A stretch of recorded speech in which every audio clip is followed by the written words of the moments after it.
Hello दोस्तों, नमस्कार। मैं हूं अरू व्यास। अभिनय गुरुकुल एक्टर स्टूडियो में आप सबका स्वागत है। मेरे मोनोलॉग की दूसरी कड़ी में आज हम जिस नाटक के बारे में बात कर रहे हैं वो नाटक का नाम है बल्ब जलेगा। फरीद बज़मी साहब का ये नाटक है और बहुत ही प्रसिद्ध नाटक है और ख़ुद फरीद बज़मी साहब बहुत ही वरिष्ठ रंगकर्मी हैं। जब ये नाटक हमने किया था 3 साल पहले, तो मुझे लगा इस नाटक के अंदर, क्योंकि इस नाटक में बहुत सारे मोनोलॉग्स भी हैं, पर अंत में जब यह नाटक ख़त्म होता है तो एक मोनोलॉग अनायास रिहर्सल्स में निकल के आ गया। तो वो मोनोलॉग मैंने जो अंत में लिखा उसके बारे में हम आज बात करेंगे। और मैं फरीद बज़मी साहब से क्षमा प्रार्थी हूँ कि मैंने ये हिमाकत की, लेकिन मुझे लगा कि मैं अपनी बात और आसानी से कह सकता हूँ, क्योंकि इस नाटक में मैंने कहानी के साथ कुछ और कहने की कोशिश भी की है। तो नाटक की कहानी कुछ इस तरह से है कि नाटक का जो मुख्य पात्र है गिरजा प्रसाद, उसके घर के बल्ब फ्यूज़ हो जाता है और वो बल्ब खरीदने जाता है मार्केट में, जहाँ उसे एक ऐसा बल्ब दिखाया जाता है जो 140 घंटे लगातार जल सकता है। तो गिरजा प्रसाद बल्ब खरीद लेता है, उसकी रसीद भी ले लेता है और फिर वहीं धरने पर बैठ जाता है कि ये 140 घंटे जलता है या नहीं। यहाँ से घटनाक्रम शुरू होता है, जहाँ उसको किसी तरह उस धरने से उठाने की कोशिश की जाती है, जहाँ पे बल्ब की कंपनी भी आती है, दुकान का मालिक भी होता है, जो बल्ब की कंपनी के सामने जो दूसरी प्रतियोगिता में कंपनी है वो भी आ जाते हैं, पर किसी तरह वो बल्ब 140 घंटे जल जाता है। जैसे ही वो बल्ब लेने जाता है गिरजा प्रसाद, सरकार के नुमाइंदे वहाँ पहुँच जाते हैं और बल्ब को अपनी कस्टडी में रख लेते हैं कि भाई ये 140 घंटे लगातार जल चुका है, तो ये तो राष्ट्रीय संपत्ति हो गया। फिर गिरजा प्रसाद सरकार से वो बल्ब वापस लेने की कोशिश करता है, जिसमें उसको कई केस करने पड़ते हैं। सरकार तो उसके सामने कई तरह की पेचीदगियाँ पैदा करती है, पर अंत में सरकार को उसके आगे झुकना होता है और सरकार ये आदेश देती है कि राज्य के मुख्यमंत्री उनके घर जा कर के ये बल्ब जलाएं। जब मुख्यमंत्री उनके घर वो बल्ब लगाने आते हैं तो बल्ब फ्यूज़ हो जाता है कि उसके घर में अंधेरा है चारों तरफ। तो उस अंधेरे को लेकर के ये मोनोलॉग मैंने लिखा है कि किस तरह का ये अंधेरा है। उपभोक्तावाद की अंधी दौड़ का अंधेरा है, या हम विज्ञापन देकर कुछ भी चुन लेते हैं, चाहे वो प्रोडक्ट हो, चाहे वो सरकार हो, चाहे वो व्यक्ति हो। तो उन सबको ध्यान में रखते हुए ये एक मोनोलॉग लिखा गया है। तो आज का मोनोलॉग कर रहे हैं अशोक बोरा, जिन्होंने इसी नाटक में मुख्य भूमिका निभाई थी। तो आइए देखते हैं अभिनय गुरुकुल एक्टर स्टूडियो की मेरे मोनोलॉग सीरीज़ की दूसरी कड़ी, ये मोनोलॉग।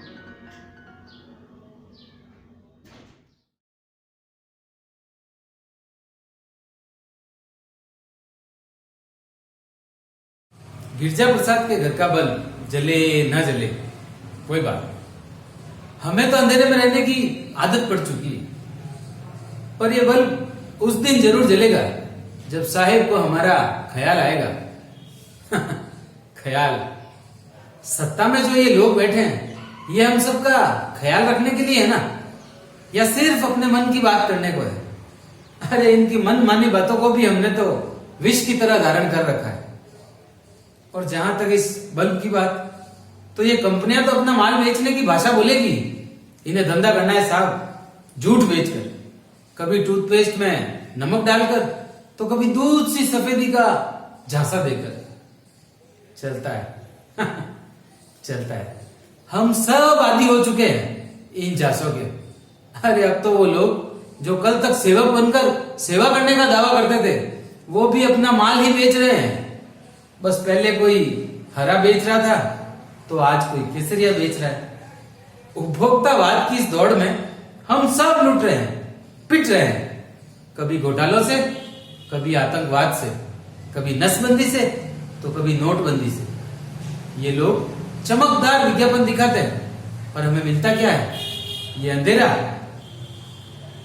और आज ये अंधेरा देखकर एक शेर याद आ रहा है, करेला नीम पर चढ़ा तो मीठा हो गया। अरे उसने झूठ भी इस कदर बोला कि वो सच्चा हो गया। और कितना उजला था लिबासे लफ्ज उस तकरीर का। थोड़ी देर को तो हमें भी लगा साहब कि सवेरा हो गया। सवेरा हो गया। पर ये लोग झूठा सवेरा अपनी अपनी रोशनियों में लपेट कर बेचते हैं, और हम कभी किसी हाथ में अपने किस्मत की लकीरें ढूंढते हैं, तो कभी किसी फूल में खुशबू की तलाश में खुद को घुटनों घुटनों दलदल में पाते हैं। क्यों चाहिए हमें रोशनियां? क्यों मजबूर है हम इन थोपी हुई रोशनियों में जीने को? नहीं चाहिए, नहीं चाहिए हमें उनकी दी हुई ये रोशनियां। हम अपनी रोशनियां खुद बनाएंगे, आप और हम मिलकर बनाएंगे, एक साथ बनाएंगे। सारे रंगों से मिलकर जो रोशनी बनती है वो रोशनी बनाएंगे हम, जिसमें पुरसुकून होगा, सफेदी का पाकीज़गी सा उजाला होगा। तभी जलेगा यह बल्ब, हमारी मर्जी से, हमारी समझ से। हाँ, हमारा बल्ब, हमारी समझ। तो मित्रों, बल्ब जलेगा।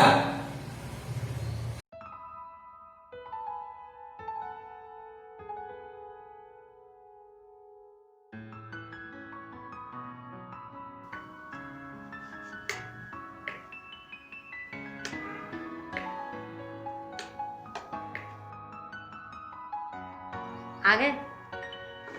देख लिया आप लोगों ने बल्ब जलेगा में अशोक जी की स्पीच। हिंदी भाषा में कहावत है, दिमाग की बत्ती जलना।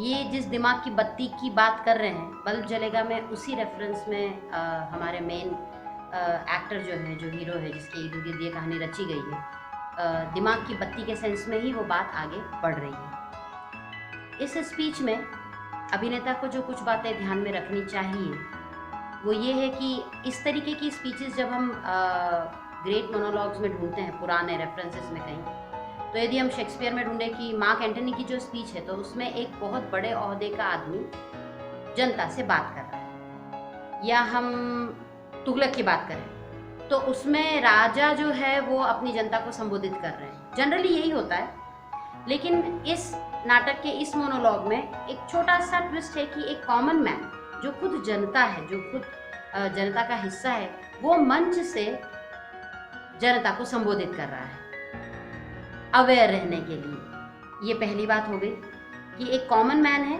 वो सबको अवेयर करने के लिए एक स्पीच, एक बात कहना चाह रहा है। दूसरी इंपॉर्टेंट बात ये थी कि ये हिंदी में ही है, भाषा तो हिंदी ही है, लेकिन कहीं ना कहीं इसकी जो मुख्य धारा है, सटायर, उसके सेकेंड लेयर में एक बहुत इंपॉर्टेंट सब टेक्स्ट है जो कहीं ना कहीं हमारी सोशियो पॉलिटिकल अवेयरनेस की तरफ इंगित करता है। हम पॉलिटिकली कितने अवेयर हैं, कैसे कदम उठाएं, उसके बारे में बातचीत है। तो जब हमने एक्टर से ये स्पीच तैयार करने की बात की, तो एक्टर्स को इस बात पे खास ध्यान रखने को कहा कि इस स्पीच में सब टेक्स्ट बहुत इंपॉर्टेंट है। इस मोनोलॉग में टेक्स्ट में वो कुछ और कह रहा है फर्स्ट लेयर में, और सेकेंड लेयर में बात कहीं और इंगित हो रही है।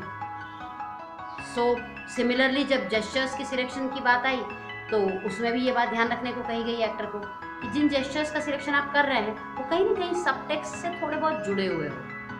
तीसरा, ये बात वो शुरू कर रहा है मंच पे बैठे हुए अपने जितने भी बाकी के एक्टर्स हैं जो ऑडियंस बन के उसको सुन रहे हैं, वहाँ से शुरू करते हुए ऑडिटोरियम की जितनी भी ऑडियंस है वहाँ तक वो उस बात को ले जा रहा है, संबोधित कर रहा है। तो कहीं ना कहीं इसमें इंटेंसिटी, इसका वॉइस एंड स्पीच का इसका लेवल, वो एक अच्छा मेंटेन करने की ज़रूरत है एक्टर को, ताकि उसकी बात लास्ट रो तक कम्युनिकेट हो। इस तरीके से मुझे लगता है ये स्पीच बल्ब जलेगा की आपने पसंद की होगी, या कल को आप इसे तैयार करते हैं तो इन सारी छोटी छोटी बातों का ध्यान रख के यू कैन प्रिपेयर इट। जल्दी ही मिलते हैं मेरे मोनोलॉग के 3rd एपिसोड में, एक नए नाटक के साथ, एक नए अभिनेता के साथ, एक नए मोनोलॉग के साथ। सी यू सून।